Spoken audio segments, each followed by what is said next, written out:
I think that also needs to come from like a management side.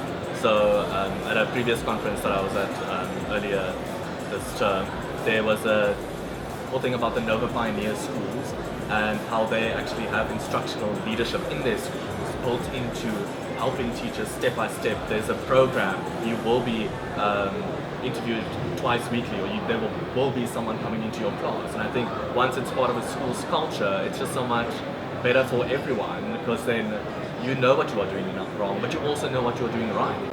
Hi, my name is Francois Nordia and I am a super teacher. And this is Super Teachers Unite, the show that's all about motivating, inspiring and supporting teachers. With me today I've got Jean Vermeulen, a good friend of mine that we've met throughout all of our educational journeys on social media. He is the owner of Oni Media, which has products such as the Teacher Magazine and the Teacher Marketplace and many other more things that he's going to share with us. Jean, thank you very much for taking the time. Thank you. It's so exciting to finally have an interview with you. Exactly. Jean and his company has sponsored a few of our episodes on the channel, so it's a big privilege for me to also be able to interview you. We are currently at EduTech Africa at the Sandton Convention Center, so if you hear the background noise, it's because we're at a whole expo, so we're going to try and keep our voices loud just to make sure that we can you can hear all of the amazing value. And as always, as part of these shows, the first 5 to 10 minutes of every episode, I hand over to the guest and they share what they would reckon is value to teachers. So, before we jump into it, let's educate.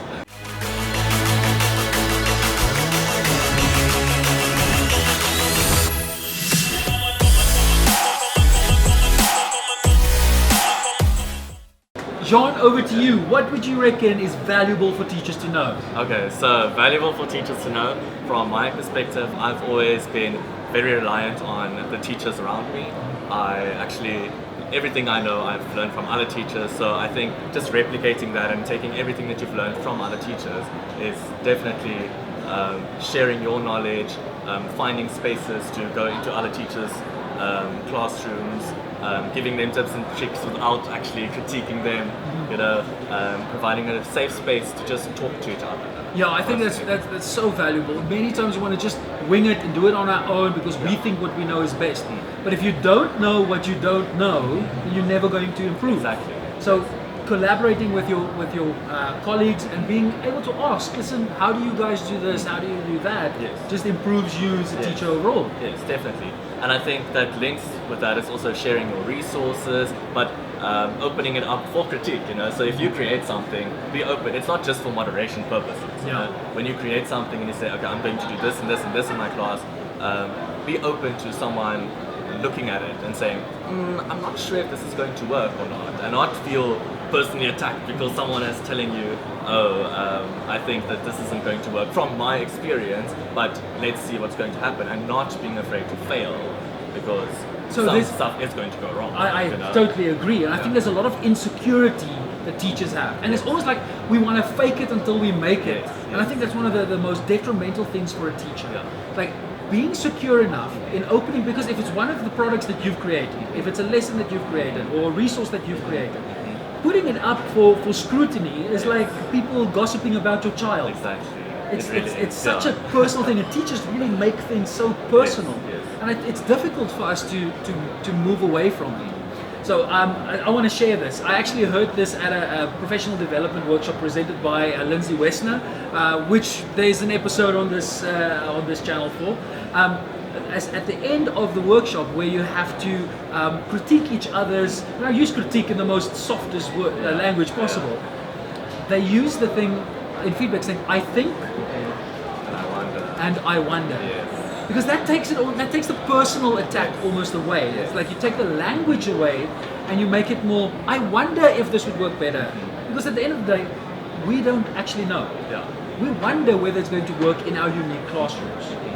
Yeah, so especially first time for me to teach primary school this year. So I've always been a middle school teacher, grade 7 to grade 9, and I've always wanted to teach primary school. And now finally I went into the primary school and I have my own grade 5 teacher, and I felt so overwhelmed, because all of a sudden there's all of these needy little monsters around you that want your attention and everything, and then I had to really just get advice from everyone all the time, because I don't know how I would have done it without my brilliant colleagues at my school, because I mean really I've been like, how do you do this? How do you do this? What must I do? I don't know what I'm doing. I'm running around everywhere. And I think being supportive and the way that you talk to people about what they can improve is definitely very important. So you obviously know that your colleagues are watching this, so thank you for the shout out to them. He's just softening you up. No, but I know it's genuine and it's authentic. If we don't have those supportive colleagues, it just makes teaching so much more difficult. Yes. And I think that also needs to come from like a management side.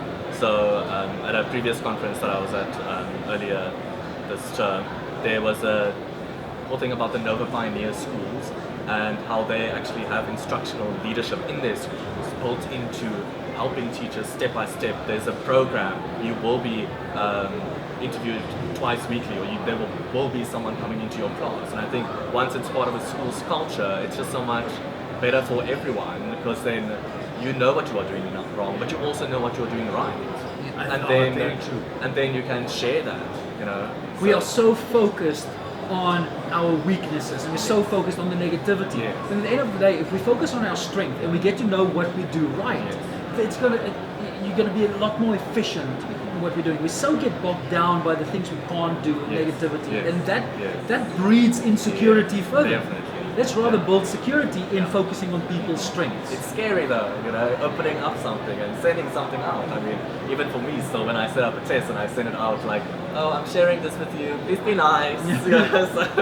So yeah, but the feedback that you get when it's good or when it's like the final product or something, then it's also affirms like you're doing something right, you know. So that puts the onus on people who are receiving the resource. If I'm a teacher and I got a test from you, to also be open to feedback and tell you like this went well in the test or this didn't work so well, without feeling personally attacked. Absolute amazing, Jean. Thank you for this value, and that's why I love speaking to a vast diversity of teachers, because in every episode I ask this question, and the things that come up are very different, but at the end of the day it boils down to the same thing, like we can't do this alone. Definitely. You can't. You just can't do this alone. Okay, but now I'm very, very intrigued. We have spoken about this before in private, but you're an entrepreneur.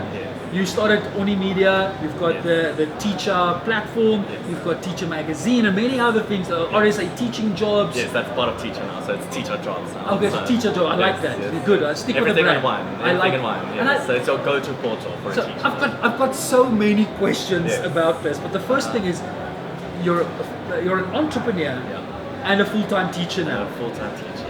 And I know you once were like full-time entrepreneur, but then you went back to teaching. Yes, I only did that for like a few months, full-time entrepreneur, and then I just couldn't let go of teaching because it's so difficult to leave teaching. You know, I think I love teaching so much, you know, and it's like I feel like it's so part of me that when I don't do it anymore, then I just think about it like, oh, I just want to be a teacher. Something's missing. Something is missing. Something is missing, but yeah, no, I've just had to make it work. You know, I don't think that it interferes with each other. I think it really helps each other because I'm in the classroom. I know what teachers need. I'm not alone in the business anymore. I mean, so it's not like I'm doing everything myself. So I have lots of people helping. Teachers are the main people that's helping out. Also, it's a community that's building the brand. It's not me.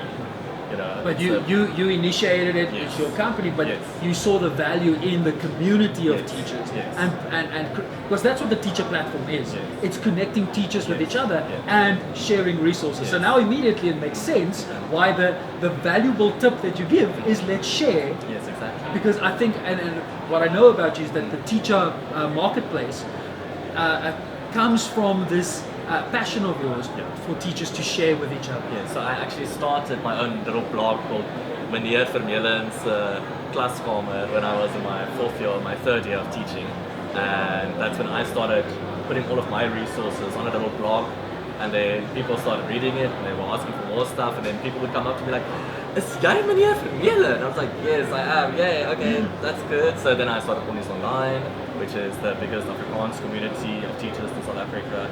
And I also still write for it, and I share my ideas about how I'm teaching in my class and get other people to write for me to also just share their knowledge on there.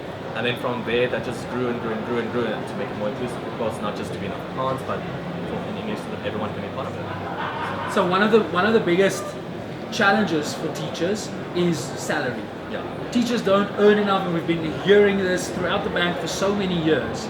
And here you are, a teacher, also an entrepreneur. Please share with the audience. And I'm not saying to show your bank statement. That just how is it possible that you get it right to be a full-time teacher and entrepreneur? Because of course, I don't think it's the purpose is to make money. It's connecting the teachers, but then the extra income is possible. Yes. So teachers that complain about we're not earning enough money, what do you say to them? Keep on complaining, number one. Because you should be earning enough money, and it should be a proper wage, and you shouldn't be having to do all of these extra stuff. I mean, so many teachers that I know are tutoring, like when they are done, when the bell goes and they're allowed to leave the school, then it's tutoring for another hour and another hour and another hour. So that's 3 hours of tutoring in the afternoon before they actually get home. Sometimes they get home at 7:30 only because they've been tutoring all day. So that's one of the things that teachers are already doing, and to actually generate some extra income. I don't know, it's, for me, I don't want to encourage people too much to go out there and take that on themselves, because it is a big battle between what you're doing outside of school and what you're doing inside of school. And if your attention isn't 100% on school all the time, then it becomes difficult also. So maybe you are very good at your subject already, or you're a master teacher and it is almost like you're an autopilot, then it's easier to do all of the other stuff. But especially as a young teacher, when you have all of these other things going on, it becomes quite overwhelming when you have to... You're spreading yourself so thin that there's no yes. depth in what you do. Exactly. So, but if you are going to do it, you can share your resources on teachers. I mean, teachers are really making a good second income by sharing their resources on teacher. So. And I think that the message here is you're already creating Exactly. resources. Exactly. It's not like you're putting in extra work. Yes. You are putting in extra work to make it sellable, because I mean, the using it for entrepreneurial your class is different to actually being able to just put it on and selling it, So, I mean, yeah. So there is extra work, no, for sure. Yes. But you're not taking out time No. to create just for your business or for your store. No. You're already creating resources for your class. Why not put that onto a marketplace that other teachers can share from that and make money while you do it? So I agree with you. It's atrocious that teachers have to work holiday jobs, and they have to. We've got teachers that are Uber drivers after school, teachers that do extra lessons, as you say, and that takes away family time from them. So if there is an intuitive and already, less effort way of making extra money with what you're doing, it just makes sense. And that's why I love the teacher platform. And teachers are doing, and I mean, even so, whatever we do with teachers, so we will never take anything for free from teachers as a company, because I know how much work I've put into it. Whenever I've written an article, I know that there's effort that goes into it. It's like, it's difficult to write something and put it out in the world, So just like we just said, when you create something, you Yes. put it up for scrutiny. Yeah. It's like your little child. It's Exactly. your thing you put out there. So we will never take, we always, if you write for us, we will give you a little bit of money for that, but I mean, something like that for when you are selling something, you are getting the majority of the money for it, if you are, we just want to empower teachers and empower teachers to empower other teachers.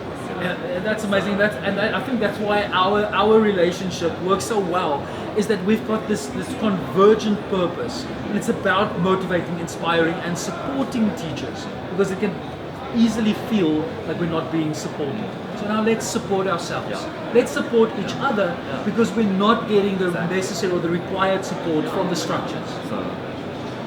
So Jean, thank you very much for that. We don't have enough time for this interview, so we'll definitely do a follow-up. And I told them already, this is going to be an ongoing segment. When I'm in Cape Town, we'll do more interviews.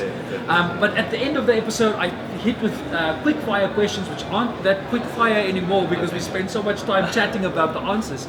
But all right, let's jump into these questions. Jean, what is your superpower? My superpower is to engage, or to get teachers to engage with other teachers. let's say that. Yeah. Excellent. Something like that. I don't know. I don't know how, but yeah, yes. Good. Okay. So you've got no restrictions on money or budget. You've got all the resources in the world, and you're in charge of designing or building a school. What would you do?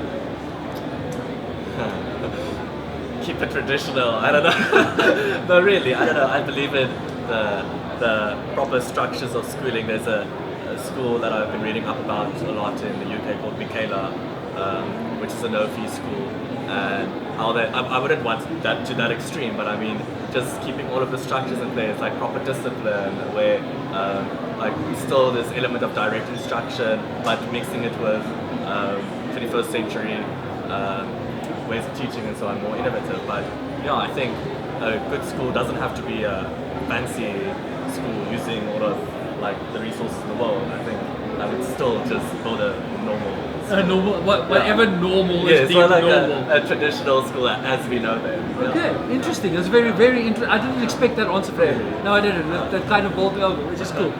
Last one. Tell us about your favorite teacher when you were at school. Oh my word, I have a few favorite teachers. So you don't have to mention their names, just like what, why they were your favorite. Okay. So I think for me it was personally just someone that was listening to me actually, you know, and they were just always there for me when I needed someone to talk to or listen to my silly jokes or whatever. I had this one teacher, literally every single afternoon in grade 7, I went into a class and I chewed her ear off for like 20 minutes and I wouldn't leave, and I would just talk to her and she would just be there and she would listen to me and she would just be like, oh, this is nice, and we would just talk as normal human beings with each other, and that's just like that kind of openness from a teacher that to build trust in another human being. That's Very, very. Jean, thank you very much for this interview. We're running out of time. We're going to be thrown out of this venue soon. I'm seeing people looking at me funny. But if you enjoy episodes like this, please give this video a thumbs up. Follow us, share, subscribe on all the different platforms, because it's important that we share this positive message about teaching. Because we want, at the end of the day, to unite all super teachers under one banner so that we can make a positive difference in each and every classroom. Until next time, my name is Francois Nordier, this is Jean Vermeulen, and we are Super Teachers.